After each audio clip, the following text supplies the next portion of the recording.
जय हिंद प्यारे बच्चों, स्वागत है आप सभी लोगों का कक्षा 9th की इस क्लास में। आज हम पढ़ने वाले हैं प्रश्नावली 2 का डी, जिसमें से हमको पढ़ना है गुणांक यानी कि चरों के गुणांक। इसलिए आज का टॉपिक बहुत ही महत्वपूर्ण है। यदि आपको चरों के गुणांक नहीं आते हैं तो आप इस वीडियो पे बने रहिए। आपको चरों के गुणांक 100% समझ में आएंगे। बस आपको एक काम करना है, इस वीडियो को पूरा देखना है, एंड तक देखना है। चरों के गुणांक आप सीख जाएंगे। फिर आप चाहे किस क्लास में हो, आपको कुछ आता हो या ना आता हो, आप चरों से परिचित हो या ना परिचित हो, आपको चरों के गुणांक 100% आएंगे। तो चलते हैं प्यारे बच्चों।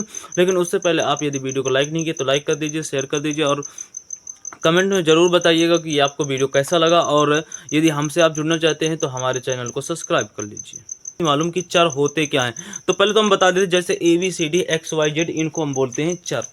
जैसे कि आपको गिनती लिख देते हैं कि 1 2 3 4 5 6, जैसे हम लिख दें इधर 1 हो गया, 2 हो गया, 3 हो गया, ये हम बोलते हैं अचर बोलते हैं। और जैसे कि x हो गया, y हो गया, बस याद रखना कि ये ABCD आपकी स्मॉल होनी चाहिए। स्मॉल तो आप जानते हैं ना, छोटी वाली ABCD होनी चाहिए, बड़ी वाली ABCD नहीं होनी चाहिए। तो बड़ी वाली XYZ ऐसे बहुत सारे होते हैं, इनको हम चर बोलते हैं। ठीक है, अब देखिए, जब चर और अचर दोनों संख्याएं मिल जाती हैं तो बहुपद का निर्माण होता है। जब चर और अचर दो संख्याएं मिल जाती हैं तो एक पद का निर्माण होता है, जिसमें से जैसे हम कर दें, जैसे इस x के साथ गुणे में एक है कि नहीं है, तो यानी कि हम कह सकते हैं कि ये एक पद है कि नहीं है।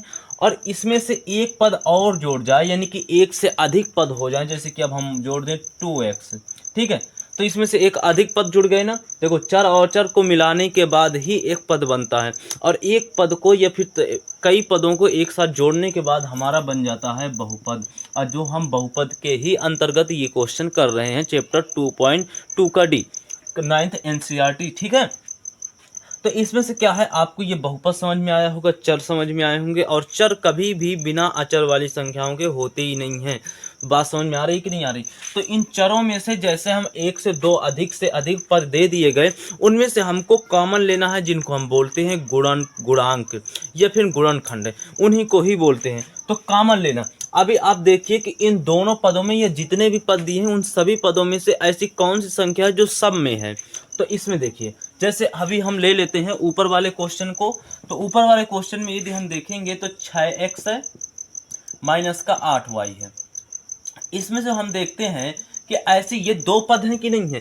इन पदों में से हमको गुणनखंड निकालना है। गुणनखंड का मतलब कॉमन लेना है। कॉमन लेने के बाद जो संख्या बचेगी वही आपकी गुणनखंड कहलाएगी। तो इन दोनों में बताइए कि इन दोनों में ऐसी कौन सी संख्या है जो दोनों में मिले। तो हमें देख रहे हैं तो यदि हम 6 को क्या लिख दें, 2 गुणे 3 लिख दें, यानी कि 6 के गुणनखंड करा दें, बाद में x आ जाएगा माइनस का 4 के गुणनखंड करा, यानी 8 को हम लिख दें 2 गुणे 4 लिख दें। ऐसे लिख सकते हैं, नहीं लिख सकते? अब देखिए, हम ऐसे भी कॉमन ले सकते थे, लेकिन आपको समझाने के लिए हमने ऐसे इनको तोड़ दिया। ठीक है, अब आप देखिए, दोनों पदों में आपको 2 मिल रहा होगा, इसके अलावा आपको और कुछ नहीं मिल रहा है, दोनों पदों में मिल रहा ना। तो यहाँ पर 2 हम कॉमन लेंगे तो यहाँ पर 3x बचेगा, यहाँ पर माइनस का 4y बचेगा।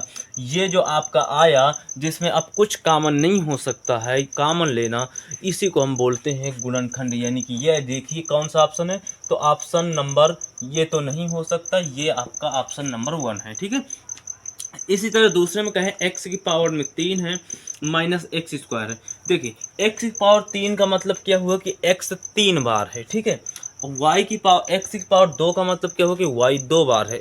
अर्थात इसमें भी 2y है और इसमें भी 2y है। कहने का मतलब अगर हम विस्तार से लिखें तो इसको x की पावर 3 को हम x गुणे एक्स स्क्वायर लिख सकते हैं कि नहीं लिख सकते? गुणा कराएंगे तो फिर x की पावर 3 आ जाएगा, क्योंकि इसके पावर में 1 है। माइनस का एक्स स्क्वायर तो है, ये दोनों में एक्स स्क्वायर कॉमन है, अर्थात हम एक्स स्क्वायर कॉमन ले सकते हैं। यहाँ पर आपके पास एक्स बचेगा, यहाँ पर कुछ नहीं बचेगा, अर्थात 1 बचेगा, क्योंकि अचर संख्या तो बचेगी ही ना, चर संख्या यदि कुछ नहीं बचेगी तो। ठीक है, अब देखिए कौन सा ऑप्शन सही है, ये वाला। एक्स की पावर 2 है और 6x है। अगर हम इसमें देखें तो क्या कॉमन है, हमको देखना है कि इन दोनों पदों में क्या कॉमन है। तो देखिए, इसमें भी 3 है और इसमें भी 6 के अंदर 3 है या नहीं है? 3 है। इसमें 2x है, क्योंकि x की पावर में 2 है, इसका मतलब कि x की पावर में 2 का मतलब 2 ठो x हैं। इधर x की पावर में 1 है, यानी कि 1x। तो अगर हम देखें तो इधर भी 1x है और इधर भी 1x हमको कॉमन मिल रहा है दोनों में। इधर हमको 3 मिल रहा है और इधर भी हमको 3 मिल रहा है, तो हम पहले 3 कॉमन लेंगे फिर x कॉमन लेंगे, तो इधर मात्र एक x बचा और इधर हमारे पास 2 बचा, क्योंकि 3 तो चला गया अच्छे से। बात समझ में आ रही कि नहीं आ रही? अब यहाँ पर क्या बचा, यहाँ पर x की पावर में 1 था जो कि हमने कॉमन ले लिया, x बचेगा नहीं, मात्र y बचेगा, यही आपका गुणनखंड होगा। जैसे कि सातवें में देखते हैं, m की पावर में 1 है, n की पावर में भी 1 है, m की पावर में 2 है और n की पावर में भी 2 है, यानी कि इधर 2 ठो m 2 ठो n है, इधर 1 ठो m 1 ठो n है। तो कोई बात नहीं, इधर 1 1 है और इधर 2 2 है, तो 1 1 हम दोनों से कॉमन ले सकते हैं, क्योंकि दोनों में 1 1 तो है, तो यानी कि m भी ले सकते हैं और n भी ले सकते हैं। अब देखिए इधर 7 है और इधर हमारा 21 है, तो इधर से 7 मिल जाएगा, और इधर 21 में भी 7 होता है या नहीं होता? हाँ, 21 में 7 3 21 है, यानी कि 3 और 7, 21 में आपका 3 और 7 दोनों होते हैं, 3 भी होता है 7 भी होता है, तो इधर भी 7 है और इधर भी 7 है। तो अगर हम 7 कॉमन लें तो इधर से तो कुछ नहीं बचेगा, क्योंकि 7 भी चला गया और 1 m और 1 n भी चला गया। इधर क्या बचेगा, 7 3 बचेगा कि नहीं बचेगा? इधर 1 ठो m बचेगा और 1 ठो n भी बचेगा, यही आपके गुणनखंड। अब आप इसे करके दिखाइए, ये आपका होमवर्क में है, ठीक है। अब जैसे हम 6वें नंबर क्वेश्चन में चलते हैं, तो 6वें नंबर में 3 पद दिए हैं, तो तीनों पद में हम देखेंगे क्या क्या कॉमन है। देखो इधर 3 है, इधर भी 3 मिल जाएगा, 9 से हमें 3 मिल जाएगा, लेकिन ये 2 है, इधर से 3 नहीं मिलेगा, अर्थात हम 3 कॉमन नहीं ले सकते, क्योंकि सभी पदों में नहीं है। अब हम चलते हैं p में, इधर p की पावर में 2 है, इधर p की पावर में 3 है और इधर p की पावर में 1 है, एक p इधर से मिल जाएगी। अब और यदि हम इधर से एक p ले रहे हैं, क्योंकि इधर से 2 p ले सकते हैं, इधर से 3 p ले सकते हैं, और इधर से तो मात्र एक ही p ले सकते हैं, तो इसलिए तीनों में अगर देखें तो तीनों में एक एक p कॉमन हो रही है। क्यों? इससे 2 p क्यों नहीं कर ले सकते? क्योंकि अगर इससे 2 p लेंगे, यानी कि p की पावर में 2 लेंगे, तो सब में यही लेना पड़ेगा। ये तो दे देगा p की पावर 2, लेकिन इसके पावर कहाँ है? इसमें तो एक ही है, यानी कि p की पावर एक ही है, तो तीनों में जो तीनों चीज़ जो दे पाए वही हम लेंगे। अब ये देखो q में इधर 2 q है, यानी कि q की पावर 2 है, इधर की q में 1 पावर लगी है और इधर के q में 3 की पावर, यानी कि तीनों में अगर देखें तो तीनों आपके पास एक एक q मिल जाएंगे, ठीक है। इधर आपके पास एक p बचा और एक q बचा, ठीक है। इधर क्या बचा? अच्छा 3 भी बचेगा, प्लस में इधर 2 बचा, 1, अब इधर से एक p गया था तो 2 p बचेगा, लेकिन q नहीं बचेगा, प्लस में इधर 9 बचेगा, इधर p चला गया, p अब एक भी नहीं बचेगा, इधर q बचेगा, q की पावर में आपके पास 2 आ जाएगा, यही आपका गुणनखंड होगा। पद ए, क्योंकि ये तो गुणे में रखा है, तो ये पूरा एक पद हुआ कि नहीं हुआ? ये बीच में माइनस लगा है, ये भी तो एक पूरा पद हुआ कि नहीं हुआ? ये भी एक पूरा पद हुआ, ठीक है।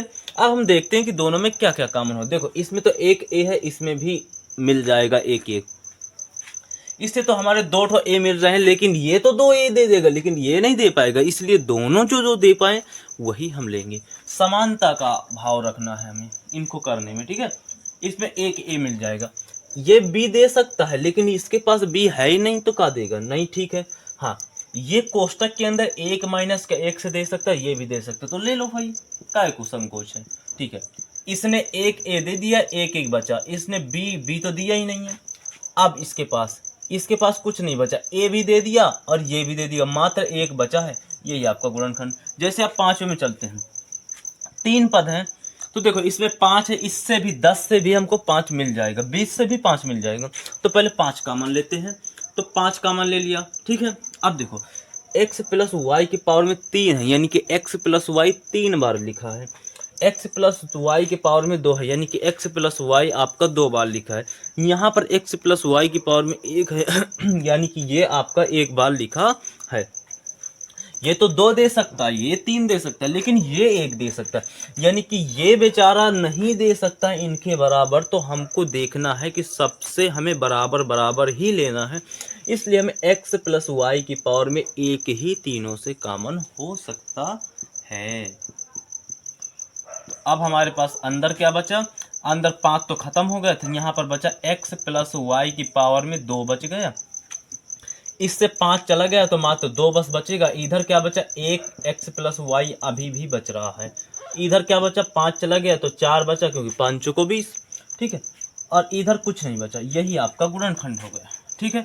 अब यदि हम इसकी ओर चले तो आप इसको स्वयं कीजिएगा और कमेंट में 100% इसको बताना है। जिसमें से अब हम इसमें देखते हैं, अगर हम इसको ऐसे कॉमन लें तो ऐसे आपको समझ में नहीं आने वाला है, लेकिन हम अगर थोड़ा सा विस्तार कर दें, अंडर रूट 3 को ऐसे ही रख देते हैं प्लस में।